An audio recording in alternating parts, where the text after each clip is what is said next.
Uma pergunta que eu faço hoje é: será que os psicólogos precisam de terapia? Você já parou para pensar nisso? Será que as pessoas que passam anos na faculdade, anos nas diversas escolas, seja em psicanálise, seja no meio acadêmico, será que as pessoas que são tão preparadas e atendem seus pacientes, atendem seus clientes, será que essas pessoas também precisam de terapia? Antes de responder a essa pergunta, na verdade, antes da gente refletir juntos sobre essa questão, algo que a gente pode pensar primeiramente é o que é uma terapia. O que é uma terapia além da relação de consumo, além da relação de consumo que há entre o psicólogo e seu paciente, entre o analista e seu analisando, entre o psicólogo e seu cliente? Ou eu estou falando assim, mas serve para várias outras terapias breves. O que seria uma terapia? Todos nós crescemos num ambiente familiar e muitas vezes nós consideramos esse ambiente familiar o ambiente mais saudável do mundo.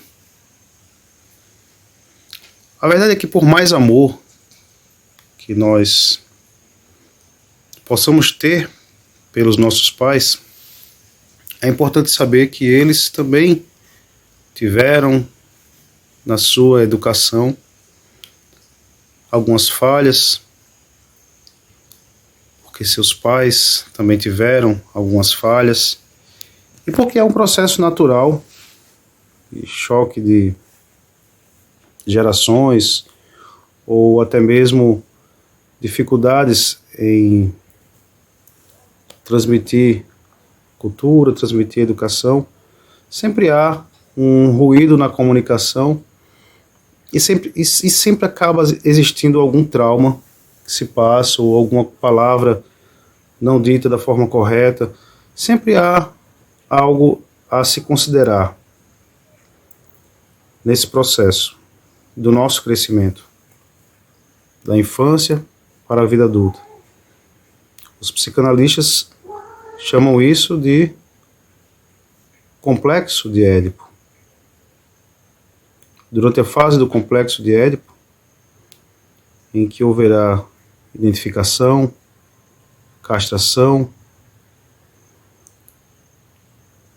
surgirão também alguns traumas. Traumas esses que só conseguirão ser observados em uma análise. Demandas essas que só conseguirão ser observadas em uma terapia.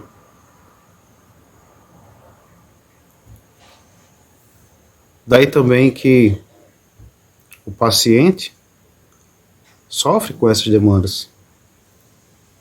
O ser humano sofre com essas demandas. Algumas dessas pessoas que sofreram tanto nesse crescer, nesse amadurecer, algumas dessas pessoas crescem, estudam psicologia, viram psicanalistas, viram psicólogos, viram terapeutas.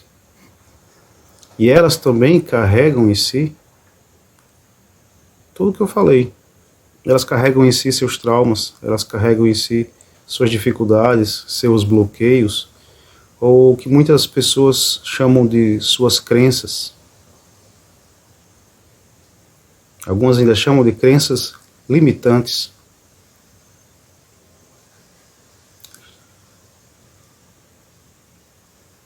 O terapeuta, sendo este aquele que vai cuidar da demanda do outro, vai cuidar das dificuldades do outro,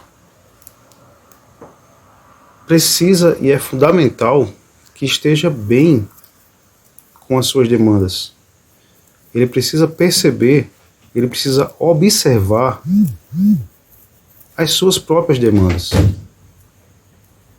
É por isso que é tão importante que ele esteja bem, que ele esteja bem psicologicamente, que ele esteja bem com os seus próprios desejos, que ele esteja saudável com os seus próprios desejos, que ele compreenda as suas narrativas da melhor forma possível, para que possa ajudar o outro da melhor forma possível.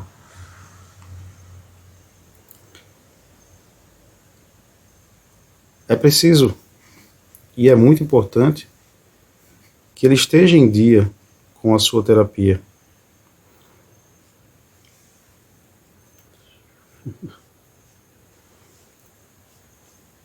Afrodite, aqui do lado, me acompanhando e compreendendo a importância da terapia dela também. Eu não tenho problema se o meu paciente pergunta se eu faço terapia. Eu vou dizer tranquilamente que sim, faço terapia. Para o analista, é fundamental e faz parte do seu desenvolvimento fazer sua análise pessoal. Faz parte do tripé da formação do psicanalista.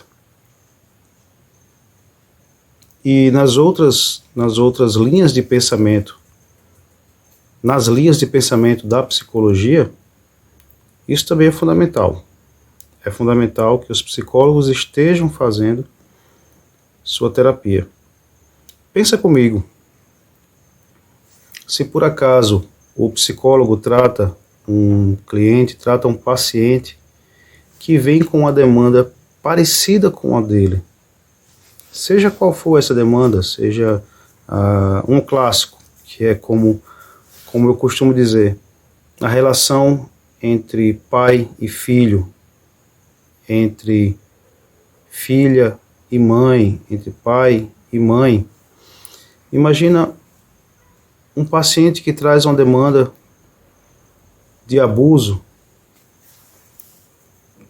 Imagine agora um psicólogo que tenha sofrido abuso. Como é que esse psicólogo vai atender essa demanda?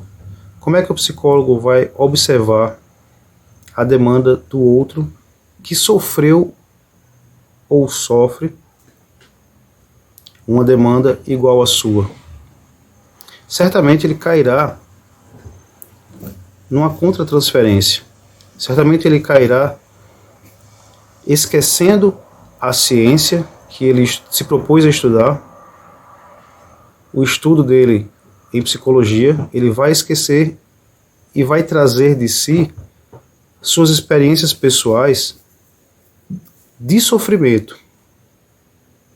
Então não será possível dessa forma ele atender este paciente através de uma metodologia mais voltada para a psicologia, porque ele vai se esquecer da psicologia e vai tratar como alguém que sofreu o mesmo que ele, que também precisa de uma vingança, e aí vira raiva, e aí vira incompreensão, e vai chegar um momento em que o psicólogo vai parar de ouvir o que o paciente tem a dizer e vai ouvir apenas as suas memórias tristes, as suas memórias de sofrimento, as suas memórias de solidão e o seu desejo de vingança, o seu desejo